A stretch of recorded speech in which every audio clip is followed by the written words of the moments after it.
कहते हैं मदनी काफिला होना चाहिए या फलां कोई सर्टिफिकेट होना चाहिए, तो इतना मुश्किल क्यों है आपसे मिलना? जब सालाना इज्तिमा ख़त्म हुआ ना, बिल्कुल मैं अवाम ने मुझ पर दावा बोला। आखिर इतने चंदे का क्या करते हैं आप? आप लोगों के बयान सुने तो उसमें वाक़यात बहुत होते हैं, कहानियाँ बहुत होती हैं, कुछ कुरान और हदीस की बात भी किया करें ना। अस्सलामु अलैकुम वरहमतुल्लाहि वबरकातुहू। एक बार फिर हाजिर हैं, दूसरी एपिसोड है और पॉडकास्ट का नाम है गलत फहमियाँ। सवालात फिर मुश्किल हैं, मेरे लिए भी मुश्किल है, लेकिन शख्सियत ऐसी है जो स्पेस देते हैं।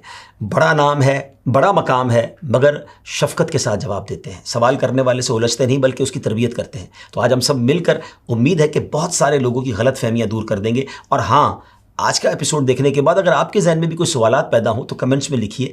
इंशाअल्लाह हो सकता है किसी अगले प्रोग्राम में आपके सवालात भी हम शामिल करें। आइए शुरू करते हैं पॉडकास्ट गलत फहमियाँ। मेरा एक रिश्तेदार है, दावत इस्लामी के बड़े काम करता है, बयानात वगैरह भी करता है, मगर वो और अपने लोगों से जब बात करता है तो बड़ा अखलाक भी उसका अच्छा होता है।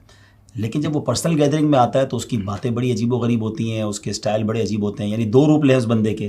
तो ये कैसी आप तरबियत देते हैं कि आप लोगों के पास होता है तो बड़ी अच्छी अच्छी बातें करता है, और जब हमारे पास बैठता है या दोस्तों में बैठता है तो उसकी बड़े उल्टे सीधी बातें होती हैं? तो ये समझ नहीं आता। आपका दोस्त है ना, वरना कोई हर फर्द ऐसा थोड़ी होता है जैसा आप कह रहे हैं। आपको कोई टकरा होगा ऐसा, तो अल्हम्दुलिल्लाह। चलो फिर भी आपको यूँ तो खुश होना चाहिए कि अगर पहले 100% वो मतलब शरारती और इस तरह का था, तो अब कोई 10-20% फ़र्क तो आया कि हमारे साथ होता है तो कुछ तो कंट्रोल में रहता है ना, समझे। वो फ़ुक़हा किराम का एक मसला बताता हूँ जो बाहर शीट में लिखा है कि शतरंज जो खेल रहे हैं उनको सलाम किया जाए या ना किया जाए। तो इस पर बाज़ फ़ुक़हा किराम ने ये जवाब दिया है कि इनको सलाम किया जाए, कि जब तक ये सलाम जवाब में रहेंगे तो कुछ देर के लिए शतरंज खेलने से बच जाएंगे। ये कितनी प्यारी लॉजिक है। तो ये कुछ देर के लिए अगर हमारे अंदर आता है या दावत इस्लामी के दीनी माहौल में आता है तो चलो कुछ तो गुनाहों से बच जाता है ना। तो आप भी आ जाएं, इसको भी ले आए तो इंशाल्लाह जो कमी है वही पूरी हो जाएगी। तो हमें किसी की इस्लाह थोड़ी भी होती हो ना, इस पर खुशी का इजहार करना चाहिए, ना कि तनकीद। इसका मतलब वो आधा गिलास भरा हुआ देखना चाहिए, आधा गिलास खाली है वो नहीं देखना चाहिए, आप ये कहना चाह रहे हैं? सुभान अल्लाह, अच्छी मिसाल दी आपने। जी जनाब, बेशक। तो वाकई अगर कोई अच्छी तरफ आ रहा है तो उसको डीमोरलाइज ना करें, बल्कि उसकी हौसला अफजाई करें। और बहुत अच्छी हमें मिसाल मिल गई। अच्छा जनाब, थोड़ा सा बाकी सवाल ऐसे हैं जो करते हुए तो बड़ा मुश्किल महसूस हो रहा है, लेकिन चूँकि सवाल आए हैं और गलत फहमियों पर उम्मीद है कि मबनी होंगी। आपकी गलत फहमियाँ अल्लाह करे कि दूर हों, और बहुत सारों की हो सकता है कि इसमें कन्फ्यूजन्स दूर होंगी। तो सवाल ये जनाब, नबी पाक अलैहिस्सलाम से यकीनन दुनिया में कोई बड़ी हस्ती नहीं है, आप हमारे आका व मौला हैं, और सल्लल्लाहु तआला अलैहि वसल्लम आपके अरबों चाहने वाले, और क़यामत तक ये सिलसिला बढ़ता ही रहेगा। तो लेकिन उनसे मुलाकात के लिए कभी हमने ऐसा कोई अहादीस में, रवायतों में नहीं सुना कि भाई कोई काफ़िला करके आओ या फ़लाँ आपके पास सर्टिफिकेट होगा तो मिलेंगे। मगर आपसे मिलने की बड़ी शराइत है जनाब। कहते हैं मदनी काफ़िला होना चाहिए या फ़लाँ कोई सर्टिफिकेट होना चाहिए। अब लिखने वाला या भेजने वाले ने भेजा कि मेरे भी तो आप पीर हैं, तो क्या मुझे अपने पीर से मिलने का कोई हक़ नहीं है? मेरे पास तो कुछ भी नहीं है इनमें से शर्त पूरी। तो इतना मुश्किल क्यों है आपसे मिलना? सरकार सल्लल्लाहु अलैहि वसल्लम की मुलाकात के मामलात अपनी जगह पर, ये मिसालें देनी भी मुनासिब नहीं होती। सरकार सल्लल्लाहु अलैहि वसल्लम की शान और हम लोग गुनाहगार लोग का। तो मेरा मसला ये कि अगर पहले मैं मिलता था, आपको अगर याद दिलाऊं तो एक बार बूढ़ों का मदनी मुज़ाकरा था, बुजुर्गों का, ठीक है ना। तो उसमें रात को ये मदनी मुज़ाकरा हुआ, फिर अपने हिसाब से हमने मुलाकात का सिलसिला शुरू किया, और मुल्क भर से बुजुर्ग हज़रात तशरीफ़ लाए थे।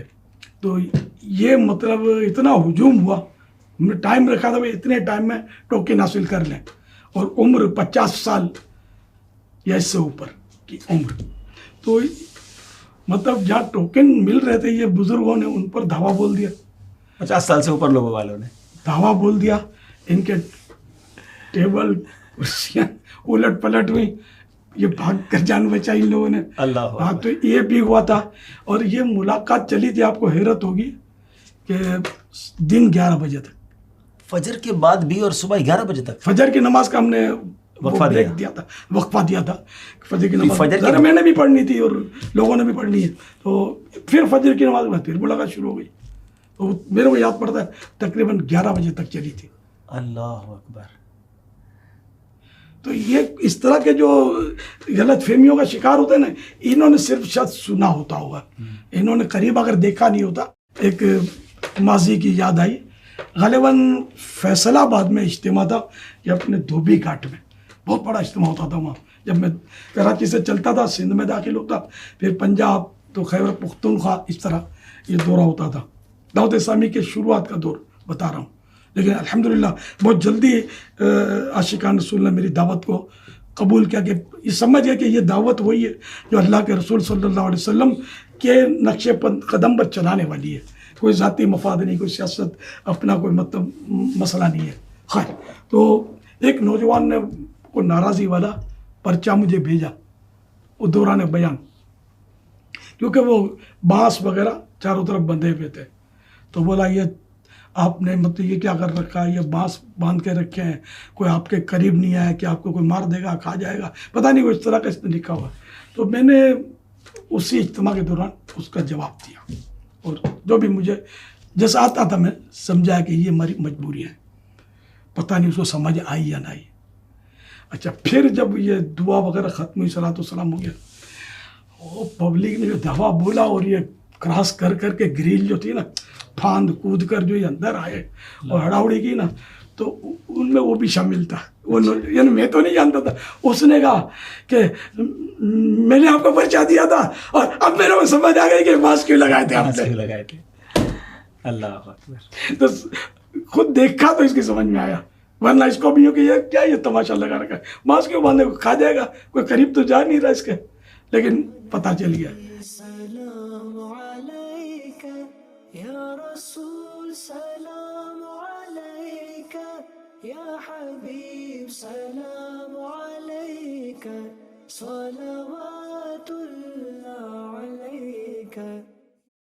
आपकी दावत इस्लामी वाले अपने इमामे वालों से, दावत इस्लामी वालों से तो बड़े अच्छे अंदाज में मिलते हैं, लेकिन जब कोई बगैर इमामे वाला, दावत इस्लामी वाला नहीं होता तो उससे बड़े रूखे अंदाज में मिलते हैं। तो भाई हम भी मुसलमान हैं, हमसे भी अच्छे अंदाज से मिले, खाली अपनों से ही अच्छा मिलते हैं। ये आपने ऐसा देखा होगा, हाजी मुश्ताक जो हमारे दावत इस्लामी की मरकज़ मजलिस शुरा के पहले वो थे निगरान, इन्होंने खुद मुझे बताया था कि मैं ज़िंदगी में जब पहली बार आया ना दावत इस्लामी के इज्तिमा में, उन दिनों गुलजार हबीब में इज्तिमा होता था कराची में, तो मैं तो बस इज्तिमा सुनकर, जैसा जलसा होता है लोग मुंतशिर हो जाते हैं, तो मैं चल पड़ा। तो एक इस्लामी भाई जो थे, वो मैं तो उनको जानता भी नहीं था, वाह उन्होंने मुझसे मुलाकात की, बड़ी मोहब्बत थी मुझे, और ऐसे जैसे कोई पुरानी शनासाई है। तो मुझे तो बड़ा अच्छा लगा, ये तो बिल्कुल यहाँ कोई अलग सा हिसाब किताब है, यार इधर तो आना चाहिए। तो मैं यूँ दावत इस्लामी के माहौल के साथ अटैच हो गया। तो ऐसा नहीं है, तो जितने इमामे वाले दाढ़ी वाले जो है ना, ये माँ के पेट से इसी तरह नहीं निकले। ठीक है, जा रहे ये पहले ये भी शेव्ड थे, मॉडर्न थे, इनमें बेशुमार ऐसे मिलेंगे जो बेनमाजी थे। तो ये माहौल में आकर इन पर ये रंग चढ़ा। लेकिन हर फर्द मिलनसार नहीं होता, हर फर्द मुस्कुराने वाला नहीं होता, मुख्तलिफ कैटेगरीज होती है इसमें, क्या कहना चाहिए, मुख्तलिफ अंदाज होते हैं, जहन होते हैं, अंदाज होते हैं। बाज़ वाकई यानी कि बहुत कम मिलनसार होते हैं, और बाज़ ऐसे मिलनसार होते हैं बिछ बिछ जाते हैं कि आदमी को मतलब यानी कि बार बार मिलने को जी चाहे, और होना मिलनसार ही चाहिए। चलो फितरी तौर पर मिलनसार नहीं भी है ना, तो आदमी मतलब यह कि तकल्लुफ़ के साथ मिलनसार बने। अब ये कुदरती अता भी होती है, ये अल्लाह का करम है। मेरा ये बच्चा हाजी रज़ा, हाजी उबैद रज़ा, ये छोटे से थे, तो कोई किसी शहर से मिलने के लिए मेरे पास आया, तो ये इत्तेफाक है कि वो बस वो मुस्कुराहट भी नहीं और टॉप सीरियस वो थे। तो रज़ा जो थे, हाजी रज़ा, ये छोटे थे, ना समझते, तो ये इनके कंधे पे हाथ रखे इनके गिर्द चक्की घूमने लगे। वो हैरान हो गए, वो कहने लगे मुझे, ऐसा बच्चा तो मैंने पहली बार देखा है, ना जान ना पहचान, बिल्कुल इस तरह मेरे से फ्री हो गया। तो ये अल्हम्दुलिल्लाह मतलब ये समझो कि हमारा ख़ानदानी विरसा है, जो भी है कि हम लोग जो हैं ये अपने अंदर मिलनसारी पाते हैं अल्लाह की रहमत से। और वैसे भी जिनको दीन का काम करना, मिलनसार तो बनना पड़ेगा। ठीक है, हाँ, मुंह चढ़ा के मुंह सुझा के बैठेंगे तो आपके पास कोई करीब आएगा नहीं। यानी आपकी दावत इस्लामी वालों को ये तालीम है कि वो मिलनसार बने और मोहब्बत से मिले। अच्छा हुजूर, अगले सवाल की तरफ चलते हैं कि दावत इस्लामी का मदनी चैनल ऑन करें या कोई बयान सुने, किसी प्रोग्राम को देखें तो आप चंदा मांग रहे होते हैं या आपके मुबल्लिगीन चंदा मांग रहे होते हैं। आखिर इतने चंदे का क्या करते हैं आप लोग? इत्तेफाक होगा कि आपने ऑन किया होगा तो उस पर कोई चंदा मांग रहा होगा, वरना हर वक्त काम मांगते हैं आप। और भी हमारे सिलसिले देखें तो इंशाल्लाह क्लियर हो जाएगा कि चंदा ही मांगते रहते हैं कि या और कुछ भी करते हैं। अल्हम्दुलिल्लाह ऐसा नहीं है। और अगर कोई चंदा कभी मांगते हैं तो कौन अपनी जेब में डालते हैं। आप नमाज पढ़ते होंगे, अल्लाह करे पढ़ते रहें, मस्जिद में तो पढ़ते हैं ना नमाज, मस्जिद में चंदे से तो बनती है, पीछे से इमाम के अल्लाह अकबर, चंदे से ही तो इसकी तनख्वाह होती है। और ये अगर आलिम है, पढ़े हुए, तो जिस मदरसे में पढ़े हुए भी चंदे ही का है। अच्छा, आपका बच्चा हाफिज कुरान है, मदरसे में उसने हिफ्ज़ किया, तो माफ़ कीजिएगा मदरसा भी चंदे का होगा, और उसके जो कारी साहब जिन्होंने आपके बच्चे को हाफिज कुरान बनाया ना वो चंदे की तनख्वाह से। तो ये चंदा माइनस हो नहीं सकता। प्यारे आका सल्लल्लाहु अलैहि वसल्लम की सुन्नत है बाकी चंदा करा। मस्जिद नबी शरीफ कैसे बनी? सहाबा किराम ने शेयर किए अपने अपने हिसाब से इसमें रकमें। फिर इसके अलावा भी बाज़ औक़ात सहाबा किराम के लिए सरकार सल्लल्लाहु अलैहि वसल्लम ने खुद ऐलान फरमाया चंदे का। तो ये मतलब कोई बुरी चीज़ नहीं है, नेक काम है। ये शैतान के वसवसे है कि ये चंदा पार्टी है, ये चंदा मांगते हैं, ऐसा कहना नहीं चाहिए। ये आपके लिए मस्जिद बनाते हैं, आपके लिए मदरसा बनाते हैं, आपके लिए उलमा प्रोडक्शन करते हैं। अब भी अगर उलमा अच्छे नहीं लगते ना, मरने के बाद अच्छे लगेंगे, जनाजा यही पढ़ाएंगे आपका माजरत के साथ, और वैसे सवाब भी यही करेंगे, जाहिर है कब्र पर फातिहा भी ये पढ़ेंगे। तो ऐसे बुरा नहीं समझना चाहिए उलमा को। उलमा बुरे हैं भी नहीं, अच्छे होते हैं। और आजकल तो आप लोग जो चंदा मांग रहे हैं वो सैलाब ज़दगान के लिए मांग रहे हैं, दुखियारी उम्मत के लिए मांग रहे हैं। अपनी ज़ात के लिए कौन सा मांग रहे हैं, तो देने वाले भी दे रहे हैं, अल्लाह की रहमत से। अगले सवाल की तरफ चलते हैं। जनाब, आप अपने बयानात में बहुत डराते बहुत हैं। मुबल्लिगीन दावत इस्लामी या मदनी चैनल पर जो लोग आते हैं बहुत रुलाते भी हैं। क्या आप लोगों को जन्नत और अल्लाह की रहमत की बात करके खुश नहीं कर सकते? बस वही है कि कभी कोई इक्का दुक्का बयान सुन लिया होगा, वो इत्तेफाक से खौफ खुदा वाला होगा, वरना हम जन्नत के फ़ज़ाइल भी बयान करते हैं और रहमत के वाक़यात भी बयान करते हैं। बल्कि तो मेरी ख्वाहिश पर, रहमत भरे वाक़यात पर अल-मदीनतुल इल्मिया ने 152 रहमत भरी हिकायत, ये मेरी दरख्वास्त पर, मेरी ख्वाहिश पर अल-मदीनतुल इल्मिया वालों ने तरतीब दी, वाक़यात, हिकायत, स्टोरीज़ जमा की, उसको शाया किया। तो अल्हम्दुलिल्लाह हम रहमत की बात भी करते हैं। और ज़रा डराना भी तो ये भी ज़रूरी है ना, कि बिल्कुल आदमी को खुशफहमी में ही डाल दिया जाए कि तुम ना नमाज़ पढ़ो, ना हलाल खाओ, समझे, खूब गुनाह करो, जुल्म करो, लोगों को सताओ, लोगों के हक गस्ब कर लो, कुछ नहीं होना, जाना जन्नत में सीधा सीधा। ये तो मतलब आसरा नहीं दे सकते ना। तो खौफ और रजा, खौफ और उम्मीद दोनों ही होनी चाहिए। और अल्हम्दुलिल्लाह इसी का ज़रा ख्याल सभी को रखना चाहिए। और दावत इस्लामी में अल्हम्दुलिल्लाह इस तरह की भी मतलब बातें होती हैं, इस तरह की आयतें सुनाई जाती हैं। अल्हम्दुलिल्लाह आप पाबंदी से आएँ तो उसे तो फिर पता चलेगा ना, खाली एक आध बार सुनकर क्या पता चलेगा। प्यारे आका सल्लल्लाहु अलैहि वसल्लम का एक मुबारक नाम है बशीर, खुशखबरी देने वाला, और एक नाम नज़ीर, ज़ाल से नज़ीर माने डर सुनाने वाला। तो हम जो सुनाते हैं तो वो कुरान की आयतें सुनाते हैं, तो उसमें डर की बातें नहीं है, जहन्नम के अजाब से नहीं डराया गया। जरा हदीसें सुनाते हैं तो क्या उसमें डर की और अजाब की बातें नहीं है? यकीनन है। तो रहमत की भी है।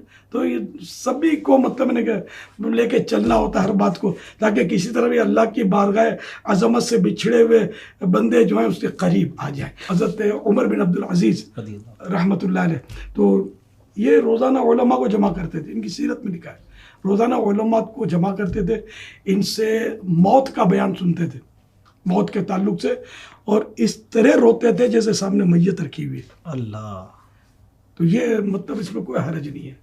इतना सख्त दिल नहीं होना चाहिए कि खौफ खुदा की बात कर सुनने के लिए तैयार ना हो। ये तो बिल्कुल, वो तो आखिरत तबाह होने वाली बात है। कुरान में फरमाया जा रहा है वलिमन खाफा मकाम रब्बिही जन्नता, और जो अल्लाह के हुजूर खड़े होने से डरा, खौफ आया, उसको डरा। उसके लिए 2 जन्नतें, जन्नतान, 2 जन्नतें, तो 2 जन्नतें चाहिए ना अपने को, और आका के पड़ोस में चाहिए, तो उससे डरना तो है ना। और हर मुसलमान डरता है, अपनी अपनी हैसियत के मुताबिक डरता तो है, ना डरते तो हम मुसलमान ही ना होते।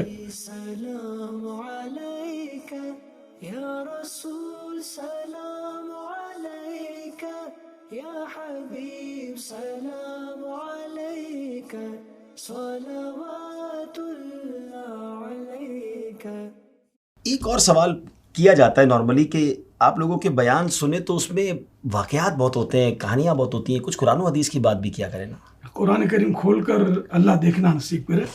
सूरह फातिहा के बाद एक सूरत है जो कुरान करीम की सबसे बड़ी सूरत है, उसका नाम है सूरतुल बकरा। ठीक है। उसमें गाय का किस्सा है। ठीक है। आप ज़रा पढ़ें उसको, तर्जमा पढ़ें, तफसीर उसकी पढ़ें तो पता चल जाएगा। तो क्या कुरान करीम नहीं पढ़ेंगे? क्यों नहीं पढ़ेंगे? सीने से लगाएंगे, सुभान, कलेजे से लगाएंगे इंशाअल्लाह, और ये हमें जन्नत में ले जाएगा इंशाअल्लाह। तो वैसे भी कुरान करीम में किस्सों का मना नहीं किया, बल्कि पारा 13 सूरह यूसुफ आयत नंबर 111 में इरशाद होता है, लक़द कान फ़ी क़ससिहिम इबरतुल लिउलिल अलबाब। आसान तर्जमा कुरान कंजुल इरफान। बेशक इन रसूलों की खबरों में अक्लमंदों के लिए इबरत है। तो खबरों से मुराद क़सस है ना, इनकी खबरें, इनके किस्से, इनके वाक़यात। तो इसमें तो यूं सूरतुल बकरा तो सूरतुन नम्ल 100 से ज़्यादा वाक़यात हैं। हम मतलब 100 से ज़्यादा वाक़यात कुरान करीम में या इस हदीसों में कितने वाक़यात हैं। तो क्या मतलब वाक़या बयान करना जुर्म है? वाक़या में एक नफ्सियाती तौर पे अट्रैक्शन होता है।